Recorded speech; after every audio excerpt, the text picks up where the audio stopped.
In this lecture, I am going to discuss some more numerical example based on Fourier transform. In previous lecture, I have discussed how can you determine the Fourier transform of periodic signal. Now, let us consider another question. The question is, find the Fourier transform of impulse train xt, which is given by summation of summation from n equal to minus infinity to plus infinity delta t minus nt0, and sketch of this impulse train is given by this. Now the task is to determine Fourier transform of this impulse train. How will you determine the Fourier transform of this impulse train? As you can see from this sketch that this train is periodic in nature because its nature is repeated after a fixed interval of time. So this is a periodic signal basically. And now the question is to determine Fourier transform of this periodic signal. In previous lecture, I have derived that the Fourier transform of any periodic signal xt will be given by this expression. Here xn is the Fourier coefficient of that periodic signal, and from the concept of Fourier series, you know the Fourier coefficient xn can be written by this expression. If a periodic signal is xt, then its Fourier coefficient xn will be determined from this integral. I have already discussed about the xn.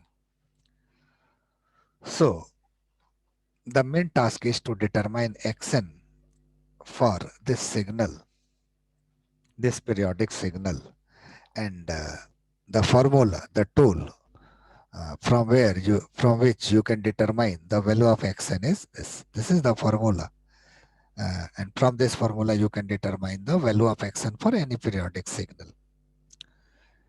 And if you will see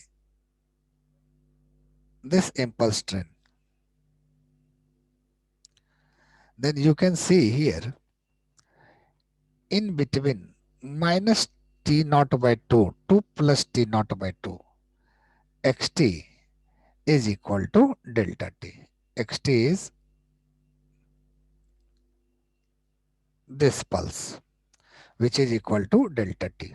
When you will put n equal to 0 here, then you will get xt equal to delta t. So in between t naught by 2 to plus t naught by 2,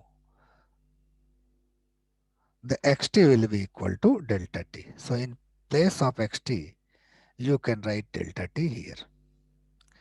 And from the property of impulse signal, you know the integration of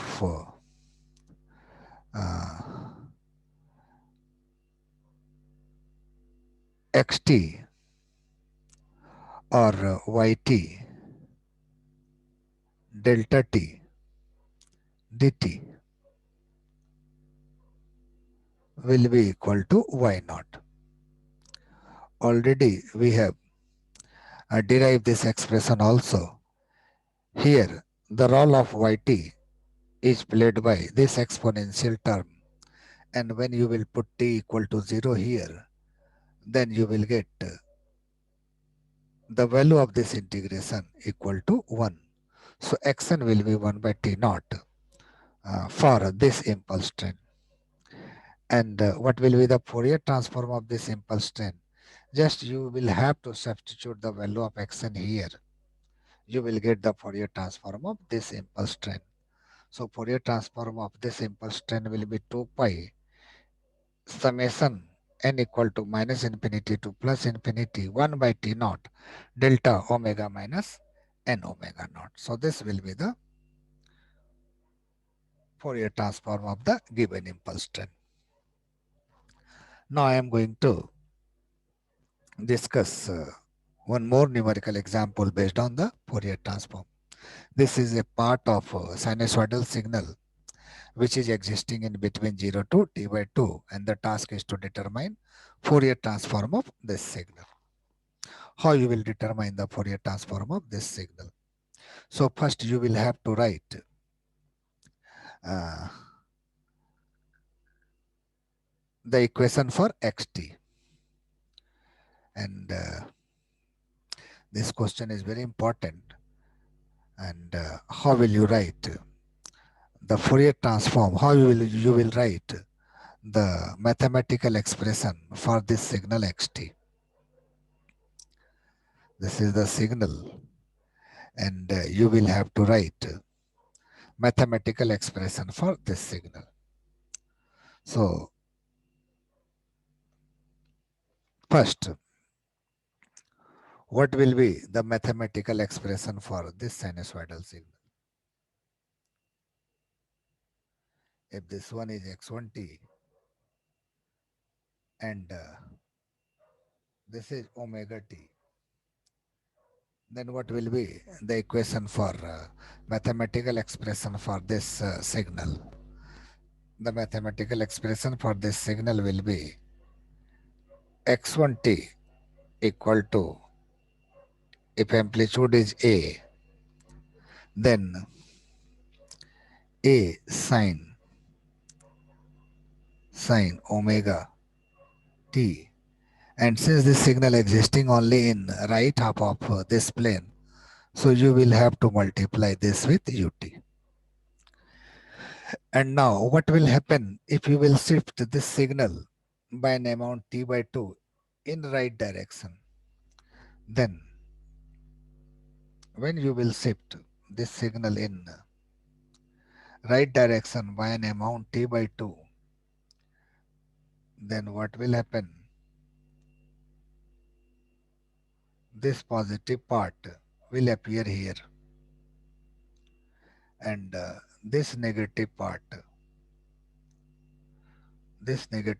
will appear here. Similarly, this positive part will appear here, and the equation for this signal will be x to t. As you are shifting the signal in right direction by an amount t by 2, so t will be replaced by t minus t by 2. So equation will be a sine omega t minus t by 2. In place of t, you will have to write t minus t by 2 into u, and in place of t, you will have to write t minus t by 2. So you will get x to t. And what will happen if you will add these two signal? If you will add these two signal, then this part cancel with this part.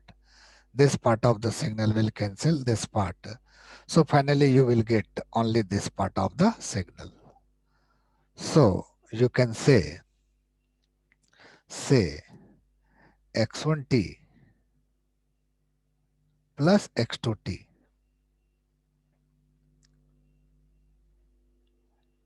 If it is equal to xt, then the plot of xt will be sinusoidal signal which are existing in between 0 to t by 2.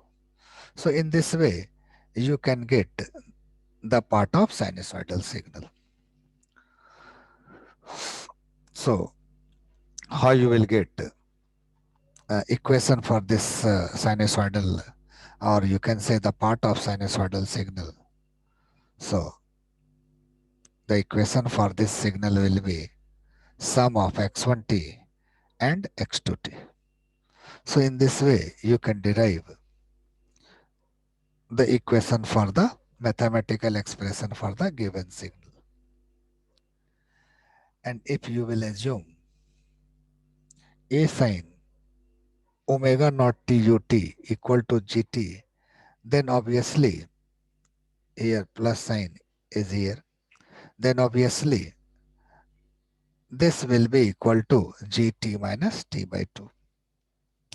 And if Fourier transform of gt is g omega, Then from the shifting property of Fourier transform, the Fourier transform of this signal will be g omega into e to the power minus j omega t by 2.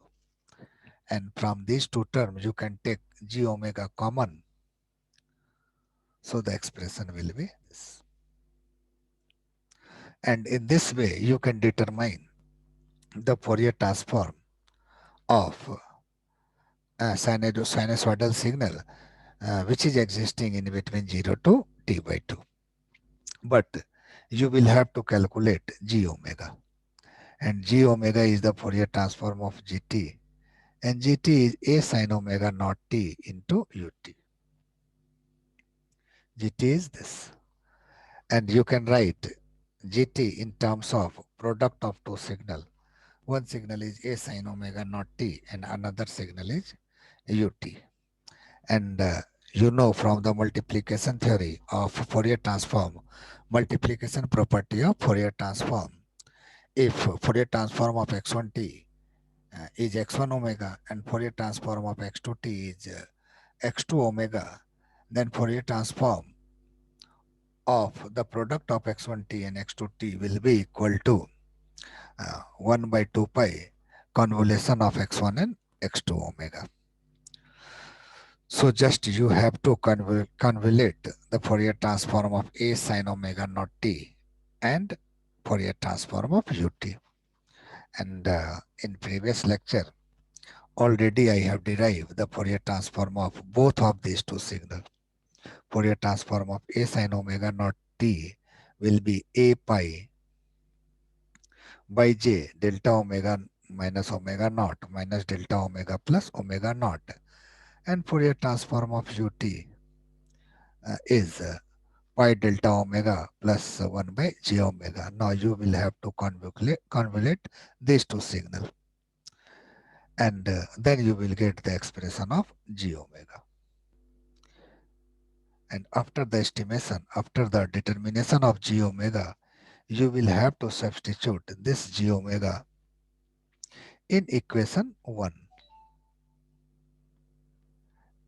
And after this, you will get the Fourier transform of xt, the signal, or you can say the sinusoidal signal, which is existing in between 0 and t by 2. So this is all about the Fourier transform. And in the next lecture, I will discuss about the sampling theorem. What is sampling theorem? What is the meaning of sampling? And what is the need of sampling?